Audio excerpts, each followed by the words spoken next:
Joe, mambo vipi?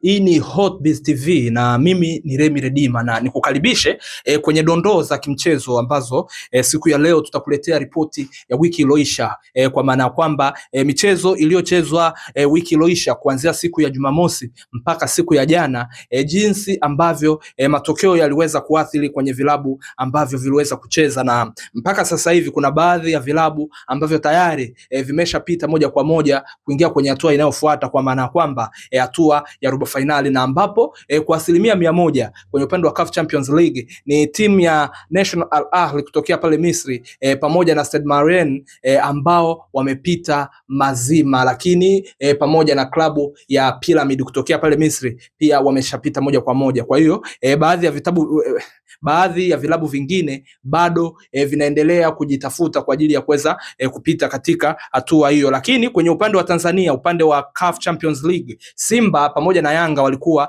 na vibarua vizito kwa ajili ya kwenda kutuwakilisha katika hatua hizo, ambapo klabu ya Simba yenyewe imecheza majira ya saa 1 jioni siku ya Jumamosi, ambapo ilikwenda pale mjini Angola kwa ajili ya kumenyana nao katika mchezo wao wa 5 ambao ni wa kukamilisha ratiba za CAF Champions League, na mchezo uliweza kutamatika kwa Simba kusuru goli 1-1 pale akiwa na Atletico de Luanda. Lakini jambo moja ambalo lilishangaza au jambo kubwa ambalo lilitokea ni mchezaji Shomari Kapombe kupewa kadi nyekundu katika hatua za mwanzoni kabisa, na ikapelekea watu waamini kwamba Simba anaweza akapoteza kwa margin kubwa ya magoli, lakini mpaka mchezo unatamatika Simba walikuwa wameweza kuscoreboard na kuhakikisha wako level, na mchezo ukatamatika kwa goli 1-1 na kuifanya kundi hilo liwe kwamba Stade Malien yeye aongoze kundi kwa alama 11, huku ambaye yuko nyuma yake na Esperance Deportivo de Tunis ambaye yeye ana alama 6, lakini akiwa amelingana alama na Petro Atletico de Luanda ambaye pia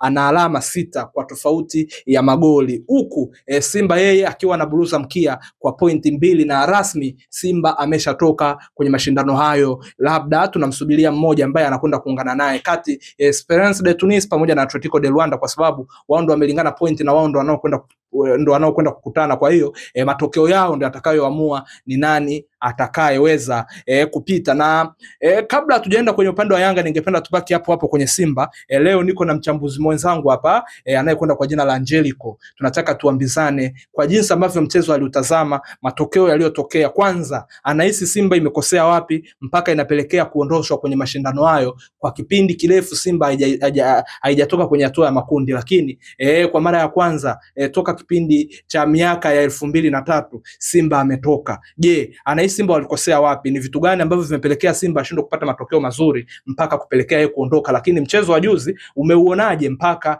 mchezo unatamatika na mechi inaisha 1-1? Je, ni kitu gani ambacho ulikiona na kitu gani kilipelekea mchezo wetu kuisha vile? Yes, Angelico, karibu sana. Asante sana, nashukuru.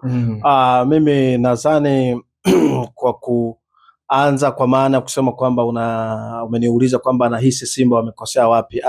Mimi nafikiri makosa yako mengi, lakini kikubwa zaidi ambacho naweza kukizungumzia kwenye mechi ya Simba, naweza nikasema kwa muda mrefu Simba wamekosa sana tension yao kwenye timu nzima, na kila baada ya mchezo ambao wanakuwa wanauendea tension yao inakuwa ndogo sana kwa kiasi kikubwa sana. Lakini tukumbuke kwamba Simba ni kwa muda mrefu sana wamekuwa wana changamoto ya kukabiliana na baadhi ya vikwazo mbalimbali kwenye timu yao. Kuna mapito ambao wanapitia.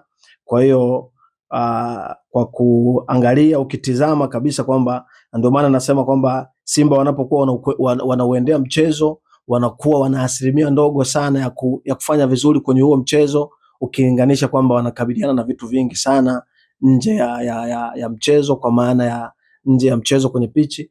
Kwa hiyo ukiangalia mambo mengi sana yanayowakumba yanawaondoa kwa kiasi kubwa kwenye mchezo. Ndio maana ukisema kwamba Simba inakabiliwa na vitu vingi ambavyo ni nje ya pitch, unakuwa unamaanisha kwenye upande wa uongozi, upande wa mashabiki, au ni kitu gani hasa ambacho unakuwa unakilenga kusema kwamba kuna vitu vingi wanapitia? Ninapozungumzia kwamba kuna vitu vingi wanavipitia, wako kwenye migogoro ambao migogoro yao walionayo kwa maana ni migogoro ya baina ya wachezaji, sio wachezaji, kwa maana ya mashabiki pamoja na viongozi. Hii migogoro ya mashabiki pamoja na viongozi inaathiri kwa kiasi kikubwa kuondoa ile tension kwenye timu yao, na ndio maana unakuta wanapokwenda kwenye mchezo ni ngumu sana kufanya vizuri, kwa sababu tunafahamu huu mchezo wa mpira unahitaji combination kubwa sana, kwa maana na utulivu mkubwa sana, kwa maana kwamba mnapotaka kufanya vizuri kwenye mechi, kwa maana ya msimu, kila baada ya msimu au msimu na msimu, lazima muhakikishe kwamba mmejiandaa katika pande zote, kwa maana mashabiki, support ya mashabiki, kama tukiamini kwamba mshabiki ni mchezaji wa 12, maana yake lazima mashabiki watoe support kwenye timu yao. Kwa maana ya viongozi lazima wajizatiti kuhakikisha kwamba wanaisogeza timu mbele, kwa maana na wachezaji kama wachezaji wenyewe lazima.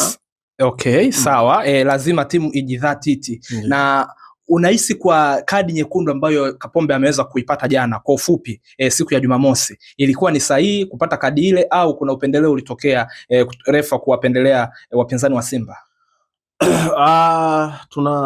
Tukiangalia kadi ile ambayo amepata Shomari Kapombe, hatuwezi tukasema moja kwa moja kwamba ni upendeleo au sio upendeleo. Unajua mpira unaendeshwa kwa sheria za mpira. Kwa hiyo kuna wakati mwingine matukio haya yanapokuwa yanatokea, sisi kama watazamaji na baadhi ya wachambuzi wengine watakuwa kwa sababu wakati mwingine mimi huwa sipendi sana kuongelea hasa issue ya upendeleo. Unajua ukiwa katika mazingira ambayo we mwenyewe kuna ugumu sana wa kuona kwamba unaweza kufanya vizuri kwenye game ambayo unaiendea, usikimbilie sana labda kukuhitaji msaada wa namna ambao unaweza kupata msaada wa refa nini, ili kuona kwamba unaweka mazingira yako kuwa sahihi. Na rasmi Simba wameaga mashindano hayo, kwa maana kwamba hawatoshiriki tena mashindano hayo.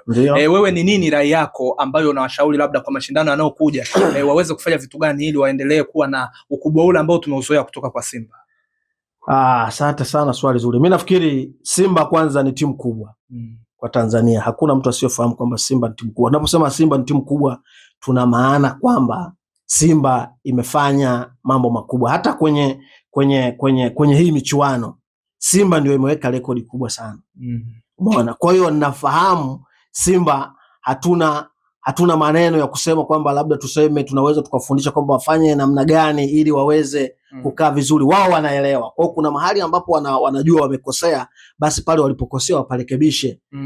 Waparekebishe, na pale ambapo wao wanaona napatia, basi wapaweke sawa, waongeze juhudi ili waweze kufanya vizuri katika mashindano hayo. Yes, Bwana Angeli kwa anakuambia kwamba Simba ni club kubwa, inajua inachokifanya. Kwa hiyo wanapohisi walikosea, basi waweze kurekebisha ili waweze kufanya vizuri katika mashindano hayo. Nikwambie tu, mimi ni Remy Redima, na leo nilikuwa na Angeli na tulikuwa tunaongelea mchezo wa Simba Sports Club. Until next time, this is Remy Redima. Bye bye.